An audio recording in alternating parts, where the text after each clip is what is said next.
Allez, c'est le moment de retrouver le dossier du 11-12. On va parler de bénévolat et d'engagement avec deux bénévoles du FC Que Choisir Saint-Malo et ses environs. Et les mots ont un sens. Bienvenue Philippe Sorel derrière ce micro.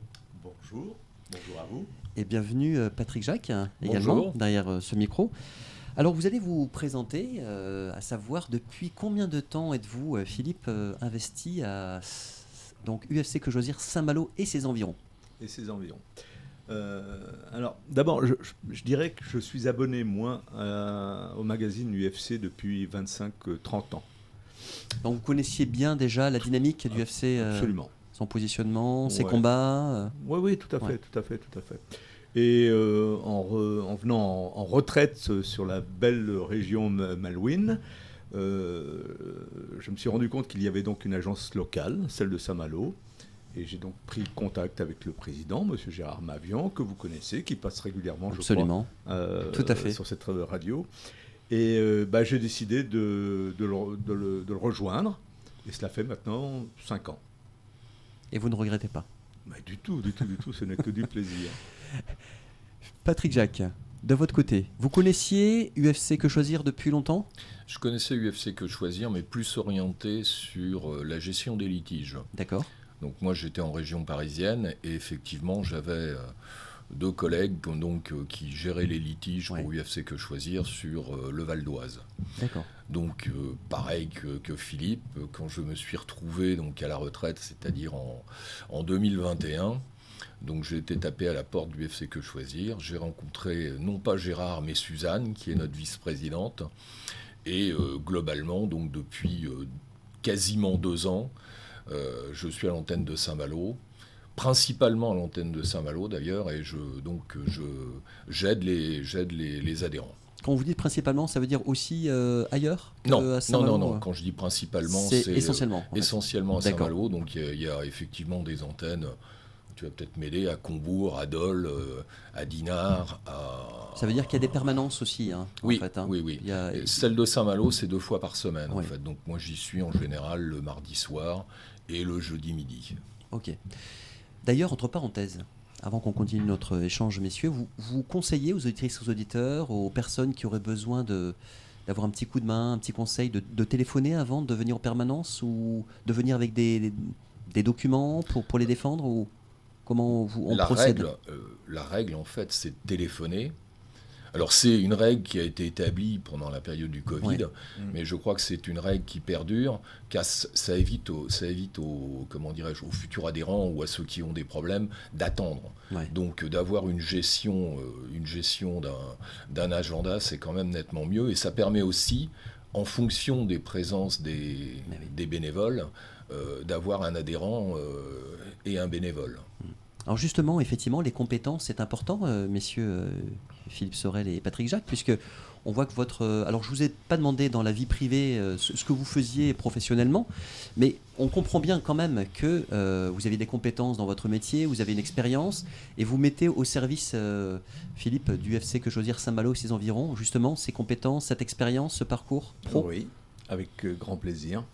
Alors moi, mon parcours est un petit peu particulier. Je suis un fils de commerçants rennais, plusieurs générations. Et je suis parti en Angleterre et j'ai fait une école de commerce. Là-bas? En Angleterre, à Exeter. Exeter qui est la ville, la Twin Sister, la ville jumelée. La ville jumelée. On a une stagiaire anglaise avec nous, c'est pourquoi je me tournais... Twin Sister, la ville jumelée avec Rennes. La suite de ça, moi, d'origine anglaise, excusez-moi. Oui. Ah d'accord. Okay. Et donc la suite de ça, moi, donc après cette école de commerce, je suis monté sur Paris, comme on disait à l'époque, de Rennes, de Bretagne, on montait. À Paris, on descend. Enfin là, ici, on montait. Dans le 14e, non? Vous êtes arrivé à Montparnasse ou parce que beaucoup alors, de Bretons. Montparnasse, oui, je suis arrivé à Montparnasse. Mais non, la suite de ça, moi, je suis rentré en compagnie aérienne. D'accord. Voilà. Donc. Vous avez pris l'air? Pardon? Vous étiez steward? Quelle fonction vous occupiez? Du tout. Moi, j'étais directeur France pour une compagnie nationale, pour la compagnie nationale. Mais vous étiez au sol, vous? Thaïlandaise. Ok, d'accord. La thaïlandaise. Et donc, j'ai fait toute ma carrière en compagnie aérienne. Et ça, donc, ça vous offre une expertise aussi, Complètement. d'organisation, Tout de à fait, relations. oui, parce que je m'occupais des passagers, mais je m'occupais également du fret. Et comme c'était à l'international, automatiquement, on avait quand même des contraintes de loi internationale à respecter. Et puis, bon, c'est une approche également de gens au quotidien. Par exemple, Philippe, si quelqu'un vient vous voir à UFC Que Choisir Saint-Malo et ses environs, Ouais. quelqu'un qui a un litige par rapport à une compagnie aérienne, on Tout peut à dire fait. que là, vous êtes la personne tout indiquée pour pouvoir Moi, lui entre autres, répondre, entre autres. Entre autres, mais ce qu'il y a, c'est qu'entre nous, nous connaissons un petit peu Oui. Les dossiers que nos de qualités, prédilection, hein. Ouais, tout voilà, à fait, c'est tout à ça, fait. hein, ouais. Alors moi, effectivement, voyage et compagnie aérienne. Après, je m'occupe également. En fait, on traite pratiquement tous les dossiers. Alors ça va des opérateurs téléphoniques aux artisans BTP, rénovation, construction, automobile, garagistes, assurance. C'est pas vraiment ma tasse de thé, mais enfin, nous avons. Mais il y a d'autres personnes tout à fait, à l'antenne qui tout à fait. peuvent aider. Et ça, c'est important. Il y a vraiment cet ensemble chez nous. On sait ce que l'on peut faire, on sait les dossiers que nous pouvons traiter. Merci Philippe Sorel pour justement ce CV entre guillemets. Ouais. Patrick et Jacques, allez, je vous pose aussi la question. Professionnellement, vous nous avez dit il y a quelques instants que vous étiez en région parisienne. Oui. Dans quel domaine vous étiez ? Mais je suis originaire de Saint-Malo. Oui. Et typiquement dans les années 80, donc après mes études à Rennes, je suis parti à Paris pour travailler. Moi, Vous aussi, vous êtes monté à Paris, comme a dit Philippe Sorel. C'est exactement ça. Et moi, j'étais plus dans le domaine de l'ingénierie, en fait. Donc, tout ce qui tourne au contrat de construction, tout ce qui est clé en main, les différents acteurs, les maîtres d'œuvre, les architectes, etc. Ce qui fait que c'est un domaine où j'ai la possibilité d'aider donc les adhérents.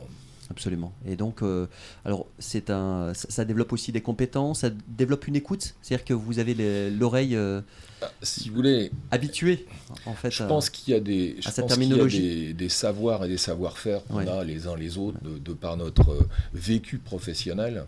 Mais il y a surtout, en tout cas moi, ce qui est un peu dans mon ADN, c'est l'envie d'aider. Et pour aider, c'est vrai qu'il faut beaucoup d'empathie, il faut beaucoup d'écoute, il faut reformuler pour arriver à la cause profonde. Parce que très souvent, si l'adhérent vient nous voir avec son problème. C'est la partie émergée de l'iceberg, en fait, c'est ça ? Et en fait, effectivement, il a oublié tout un tas de contextes. Il a même oublié que des fois, il a signé électroniquement un document. Donc, ce qui est intéressant, si vous voulez, c'est de faire aussi un peu de contradictoire. Donc, il y a le message de l'adhérent. On essaie d'avoir aussi la partie adverse, évidemment.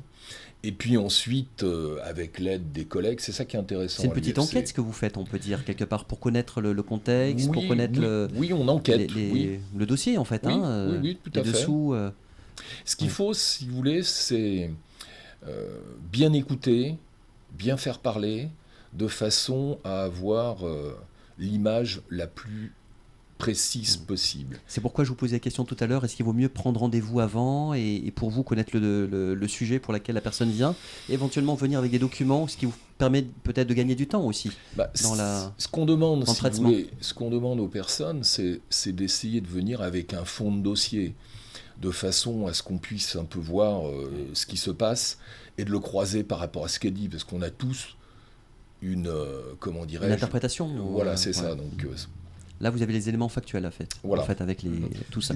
Ce qui n'est malheureusement pas toujours le cas. C'est-à-dire que les gens viennent avec leurs problèmes, nous écoutons, mais il n'y a pas de fond, il n'y a pas de document.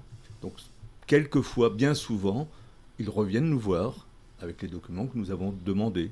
Il est hors de question pour nous de prendre position sans avoir pris et en amont et en aval la situation. Et on s'aperçoit également quelquefois, qu'il vaut mieux creuser pour avoir notre sentiment. Est-ce que ça arrive qu'il y a un dossier que vous ne souhaitez pas accompagner ? C'est-à-dire qu'au vu des éléments, il n'y a pas suffisamment de fonds, pour reprendre votre terme, Philippe Sorel, pour dire à la personne, mais écoutez, on va vous accompagner, mais là, en l'occurrence, il n'y aurait pas suffisamment. Est-ce que ça, ou alors d'aiguiller ? vers d'autres structures ou Ah non, mais tout à fait, mais ça c'est notre Oui. rôle. Mm. Ça, non, mais tout à fait, absolument. Bon, il y a des choses que nous ne traitons pas. Quoi, par exemple? Ce que l'on ne traite Ah, pas, dans des demandes. Non, Oui. les Non, mais oui. les conflits entre particuliers, on ne les traite pas. En fait. Voilà. Quand vous avez Un problème avec la haie qui est taillée voilà, entre le conflit voisin de voisinage, et... on c'est ça. on Ça, traite pas. voilà. Bah, c'est bien, comme ça précise pour les auditrices et les auditeurs. Enfin, le champ est assez vaste, hein, d'après ce que vous nous disiez quand même. Pour rebondir, on ne va pas traiter le dossier, mais nous allons conseiller. Voilà. Et donc, UFC Que Choisir Saint-Malo et ses environs est en contact avec d'autres structures, a aussi un carnet d'adresses, hein, des relations en fait Bien au niveau sûr. de Saint-Malo et ses environs, Bien sûr, pour nous dire avons- là, écoutez, nous, c'est pas de notre ressort. En revanche, voilà un numéro ou un nom où vous pouvez Nous aller. avons ce que nous appelons donc, chez nous des contacts privilégiés. C'est ça. Donc là, c'est traité au niveau de la fédération à Paris, et que ce soit pour des opérateurs téléphoniques ou autres, nous avons un contact vraiment réservé à une association, entre autres UFC Que Choisir. Je prends par exemple, Patrick Jacques, l'exemple effectivement, de ce domaine de la construction que vous connaissez bien. Quelqu'un qui a un litige avec un constructeur ou au niveau local, ça veut dire que vous avez aussi des antennes, entre guillemets. On a, si vous voulez, vous avez des retours, des...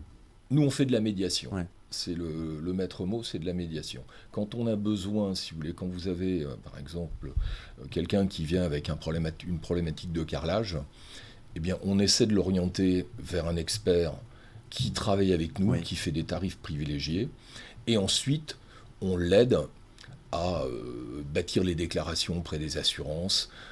On l'assiste auprès des différentes expertises d'assurance, etc., etc. Mais globalement, effectivement, c'est de l'accompagnement.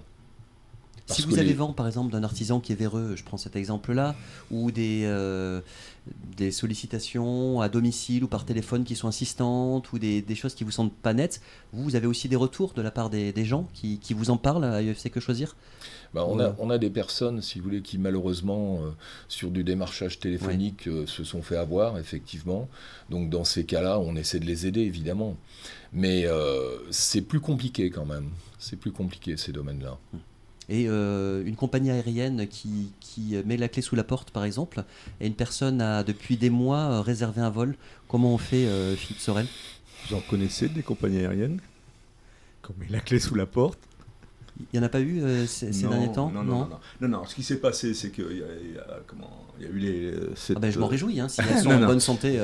Oui, non. On ne cherche le malheur d'aucune compagnie aérienne, au contraire. Non. Mais si ce n'est que comment ils se sont fait quand même tirer les oreilles. Il y en a beaucoup, je ne vais pas les citer, c'est pas mon rôle. Il faut rien lâcher. À ce titre, nous, en tant qu'UFC Que Choisir, nous avons un département qui s'appelle indemnitaire, qui est là justement et qui est là pour vous aider et aller jusqu'au bout du dossier. Et par expérience, je peux vous dire que ça peut prendre des années. Après le Covid, il y a eu des dossiers qui sont sortis là dernièrement. Ça fait 2-3 ans, mais les gens ont été indemnisés. Il faut savoir se faire entourer et ne rien lâcher. Alors, en l'occurrence, on parlait de réseau au niveau local tout à l'heure, pour aiguiller vers d'autres personnes, mais là, vous venez de nous indiquer aussi un élément précieux, Philippe Sorel et Patrick Jacques, c'est que dans la colonne, j'ai envie de dire, dans l'organisation du UFC Que Choisir au niveau Paris, au niveau national, il y a d'autres compétences aussi, il y a, voilà, mais complètement. qui peuvent vous aider. Et il y a un ascenseur qui peut se faire aussi Absolument. Au niveau des informations, au niveau de certains dossiers. Oui, nous, à notre niveau, comme vous le disiez très justement, nous n'avons pas toutes les compétences. Et quand on a un souci particulier, ne serait-ce que juridique, nous avons des avocats en permanence à Paris. Que vous, en tant qu'adhérent, vous ne pouvez pas joindre, mais nous, en tant que bénévoles, oui. C'est l'occasion de rappeler le montant de l'adhésion à UFC Que Choisir Saint-Malo et ses environs. Alors, je crois que l'adhésion, pour la première adhésion, c'est 32 €. Et pour un renouvellement, me semble-t-il, c'est 24. Il y a des adhésions par couple ou comment ça fonctionne? Ou c'est en individuel C'est en individuel. En individuel, d'accord. Okay. Mais par contre, on a aussi des adhésions dites, entre guillemets, sociales. Où typiquement, je crois que c'est une quinzaine d'euros pour des personnes qui sont en difficulté, voire 0 dans certains cas. je crois que c'est très flexible en fait. Et ça fait partie aussi de l'esprit UFC Que Choisir, tout à fait, d'aider les personnes, même si c'est un peu compliqué sur le plan financier. Si vous voulez, il nous arrive très souvent, lors du premier rendez-vous, de donner des pistes à la personne. Et bien évidemment, si on n'a pas à travailler le dossier entre guillemets en chambre, eh bien la personne le travaille elle-même. Et très souvent, elles n'adhèrent pas. Mais on l'a aidé quand même. Alors, je vais vous poser une question, messieurs, maintenant par rapport à votre engagement. On a parlé de cette ancienneté que vous avez tous les deux. Au niveau des plus et des moins de l'engagement, parce qu'on voit bien que vous avez des compétences spécifiques, on les a bien entendues. Est-ce qu'il y a un bémol que vous mettriez ou, sur l'engagement ou sur des choses qui vous sont arrivées ou... Bon, on a tous certainement des souvenirs de dossiers qui ont été un petit peu litigieux ou même surprenants. C'était ardu de les suivre, de les défendre. Quelquefois, vous voyez des gens quand même énergivores, qui ont une certaine expérience de la vie ou même dans leurs études et qui viennent nous voir, mais pour des choses toutes simples. Donc, là, moi, en ce qui me concerne, ça me fait un petit peu réagir. Ça m'attendait quand même. Où allons-nous ? Non, sinon, c'est une expérience extraordinaire. C'est vraiment extraordinaire. C'est ce que je voulais, c'est ce que j'ai trouvé. Donc depuis 5 ans, c'est ce que vous disiez tout à l'heure, Philippe Sorel. Merci. Ouais. Patrick Jacques, vous-même, les plus et les moins de l'engagement, est-ce qu'il y a... Je commencerai par les plus, c'est typiquement l'envie d'aider, c'est effectivement la curiosité, je crois que, et c'est l'apprentissage à tous les niveaux. Et ce qui est intéressant à l'UFC, c'est qu'on a des formations en région parisienne, on a le soutien du service juridique en région parisienne. Les formations, c'est à Rennes, excusez-moi. On a aussi les bénévoles, les autres bénévoles. Par exemple, quand on a un problème, par exemple, de compagnie aérienne, on va voir Philippe. Donc, globalement, si vous voulez, pour moi, ça répondait à mes attentes. Et il y a 2 autres éléments que je trouve très intéressants. C'est qu'on est capable de faire un peu de festif entre nous. Alors, l'occasion de faire un apéro, l'occasion de faire un repas pour partager. Il y a de l'humain, en fait, non ? Voilà, c'est réellement ça qui est important. Alors maintenant, je vais vous donner mes 2 frustrations, parce que j'en ai 2. C'est effectivement quand on n'arrive pas à faire pratiquer la médiation. Par exemple, vous avez j'ai en tête des constructeurs automobiles, quoi qu'il arrive, ils refusent.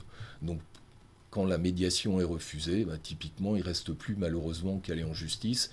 Et là, typiquement, nous, on continue à accompagner, mais très souvent, l'adhérent n'y va pas parce que c'est l'avocat, parce que ça prend du temps, etc., etc. Et la deuxième frustration, c'est... Ceci, ça ne dépend pas de vous, ce que vous venez de nous indiquer là, Patrick. Non, ça ne dépend pas de nous. Non, ça ne dépend pas de nous. C'est parce que l'interlocuteur en face, il ne veut pas faire son bout de chemin. Si vous voulez, pour se concilier ou pour de la médiation, il faut être 2. Si vous en avez un qui refuse, typiquement, il ne reste plus malheureusement que la justice. Et pour en finir sur la deuxième frustration, pour moi, c'est les dossiers qu'on arrive à traiter, mais sur lesquels on n'a pas de retour. C'est-à-dire qu'à un certain moment, l'adhérent ne nous renvoie pas une information qui nous permette de voir si on a eu gain de cause ou pas. Et c'est un peu dommage parce que c'est éminemment apprenant, évidemment. J'imagine. Merci beaucoup. En tous les cas, nous arrivons au terme de cet entretien. Merci Philippe Sorel et Patrick Jacques. Je remercie Bénédicte Tardy qui est avec nous à côté, qui fait aussi partie bien sûr de cette grande équipe de bénévoles du UFC Que Choisir Saint-Malo et ses environs. Il me reste à vous souhaiter de belles fêtes de fin d'année, à vous, ainsi qu'au président Gérard Mavian, à certains bénévoles qui sont venus ici pendant cette année 2023 pour éclairer nos auditrices et nos auditeurs qui apprécient vos chroniques, que l'on retrouve sur la chaîne YouTube Radio Parole Vie, que vous pouvez aussi partager avec votre réseau. Et je vous donne rendez-vous, si vous le voulez bien, l'année prochaine, l'an prochain, pour évoquer de nouveaux sujets, si vous le voulez bien, avec nos auditrices et nos auditeurs pour nous éclairer. Avec plaisir. Et donc, on vous dit à très bientôt. Prenez soin de vous. Merci. Le 11-12 se poursuit. Merci. Demain, donc, même heure, même station sur 100.5 MHz.